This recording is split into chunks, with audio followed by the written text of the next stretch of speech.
sanyuse nnyo okulabikirako ku mpewo za TV ez'amaanyi mu ggwanga ne blogs ez'amaanyi. Amanya bamuyita Jamaya Minim, omu ku bayimbi abali ku concert yayita Kind Heart concert egenda okubaayo nga 25 guno omwezi luno olw'omukaaga luno.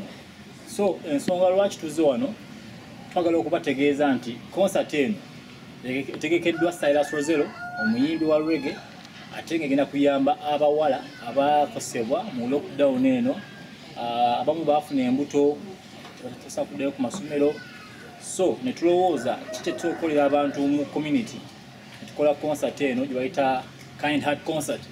So tubasaba mwenna mugiwagire nga bannange obunaye bazze leero n'abamawulire mwenna we muzze twabayise. So tubakubira omulanga nti nno 25 ye concert era tegenda kuba walala wonna okujjako ku feza.com FEZAH feza.com kugula tiketi yo ye mitwalo 5 ne 10. Ayagala okwongera okuwa obuyambi eri abantu bano abakoseddwa mu lockdown kuyita mu kivulu kino, okuba bukubi okubisaamu emirundi gya tiketi ku mutimbagano ogwo ojja kuba osobola okufuna ssente zennyini entuufu mu bungi z'oyagala okuwa abantu bano okuyita mu kivulu kino.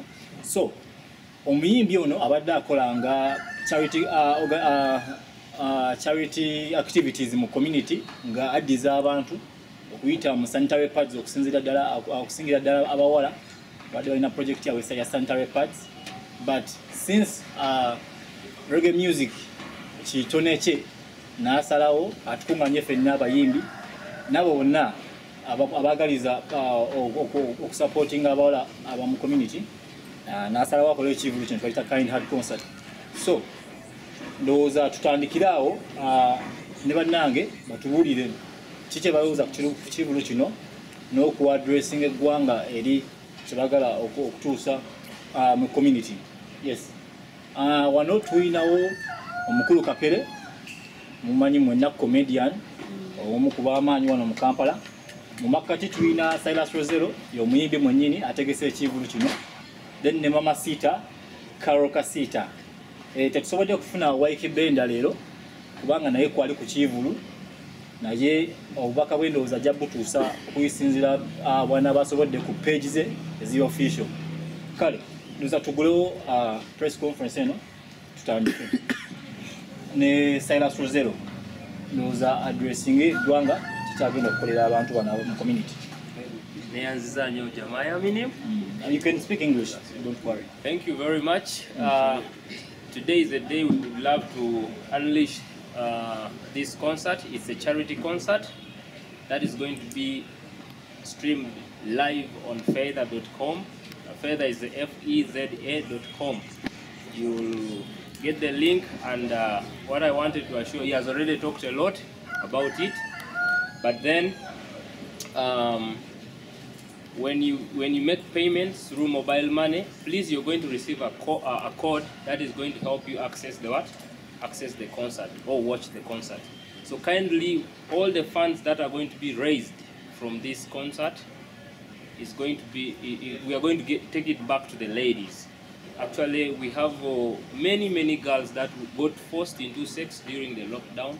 Many got pregnant, others are right now even pregnant, others gave birth, but even they cannot get back to school. So we would love to get back and open something like an institution to help them acquire some skills that would help sustain themselves. Giving them money would not be the best thing because they will use it up and they still need help, but we are trying to make something called sustainability in them, that is creating sustainability in community. So all the funds that are going to be raised in the concert is to help our very own girls, and we are starting from here in Central because we love, this is our home, so we need to converge and work together and see how we can do this. Just know that your balance could be someone's problem, so please, however much it is little, let's contribute towards this cause. That's why you see our Mama Sita is here with us together. She's also going to say something as to why she's engaged in the cause.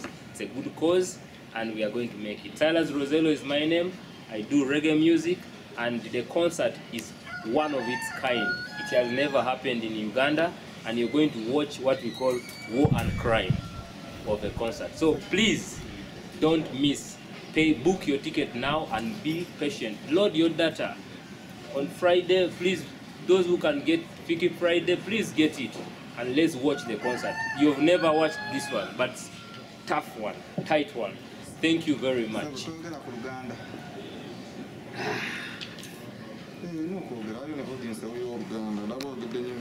I'm an artist and I'm featuring on the concert happening on the 25th of September, this Saturday. Feza is, you can find the Feza app on you go to Google, you type feza.com. Ojakusanko concert, your Kind Heart concert, because we have very many listings. You look for Kind Heart concert and then book your ticket. When they book your ticket, they give you a secret code. Keep your secret code. Jogendo Costo Queen concert on your phone on Saturday. We are doing this for charity because this year Nasalawo I go into charity because I'm a fan but so it's not bad for you to get something small and give back to your fans whenever you can. So when Sango Montu Agaba charity, I always want to work with them. I always want to make sure I show them who they should help, and then we can work together for a better community. This particular money is going to come in a concert. It's going to be lockdown. Banji, we cannot help everyone when the government is okay? But we are going to see why I'm to aware because even that Chiba limited. I think it's better if we just set up like different facilities now under tailoring kind of institute. Abana bajiba yigo kutunga, abana bajiba yigo koze ebintu eby'emikono, abana bajiba yigo kukola ebintu ebyewunyisa. Twagala kufuna that money and we put up facilities for girls. Alimedwa okusoma list abeko n'ekyakola mu bulamu. Yes, so please make sure you go to feza.com, look for the Kind Heart concert, book your ticket. You can buy 10 tickets for everyone in your house if you can. The more the money, the more people you save. Thank you very much. Thank you, Carol, for that upload. Banange, if your money is too much and you want to donate more, just increase the number of tickets. When you increase the number of tickets, the money also increases. Don't get locked like 20 if you have a lot of money to support. Feel free to contact us in case you want also to join the team. But please, don't forget to watch the concert. It's a bloody one. And the concert, if I may mention, it is a live band concert. Everyone knows I'm among the best live band artists in Uganda, so we cannot go wrong. This is going to be a very, very live chuma kuchuma, ngoma kungoma, guitar ku guitar, live band experience with very good artists. Waiki Benda, Karo Kasita, Silas Rizzo, a very good reggae artist. We have Jamaya, we have Wembley Mo Foundation, all the dancers. It's going to be action packed. So don't let your Saturday be a boring Saturday. Just buy your ticket, sit back in your sitting room and watch the Kind Heart concert. Action packed. Bambi mutuwagire tuyamba abana abali out there.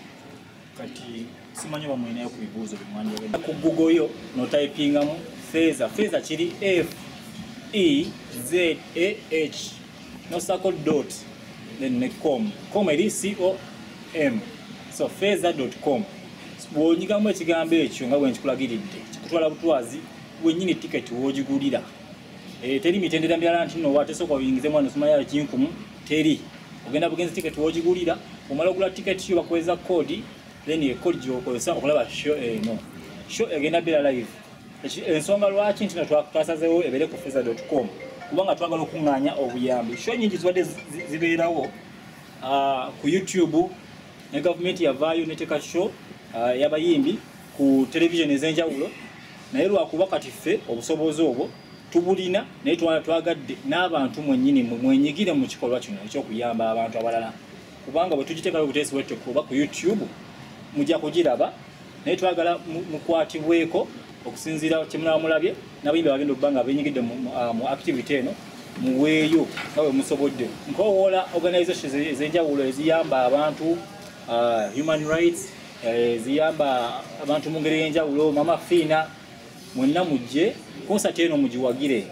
Nyingi zibadde zibaawo nga tebannatuggala, naye kati since baatuggala, this is the only way we can reach out to people and help them. so neyanziza neyanzeege. And then lastly, we are talking about supporting the concert. But you may assume, you who is watching, that it is another. By putting this out everywhere for our concert. Thank you for being with us. We love you. Thank you very much. Thank you. Bambi tubegaidde mukubeererewo mujje mukugirewo omubiri nga bwe muyamba abantu mujje mu konsati yaffe gera kubeera gera kunywa. Buli yenna ali eyo okujja okwegulira akuuma kuba kaakati nze sindise ssente zange olwaleero era akuuma kaakano kantuuseeko nkafunye okuva mu Ronald Sons Kireka Kamuli Road. Neera nze natandika okwenogera ssente n'olw'ensonga eyo bakyala bannange mwenna abali eyo muleke kukkiriza COVID batuulako. Njagala mugende musindike busindisi ssente deliverance akuuma nga kakutuukako deliverance yaba Ronald Sons. Tulina ekika ky'emberenge oba seeds ezisiikibwamu popcorn. Popcorn oyo mulungi, manyisi nti buli popcorn abwatuka. Kati balina ntisanizi twasala tuti bakasumaazi bafuna obuzibu okufuna ekika ky'emberenge ezibwatuka obulungi. Kati popcorn oyo wali ku office abwatuka obulungi. Gwe kola order yo eyeetaze emberenge ezo ne akuumaako tujja batubikutuusaako wona wooli. Ne Ronald Sons Kireka bayiriza kuma akasika popcorn sika masanyalaze weyambisa matumanda gasigiri.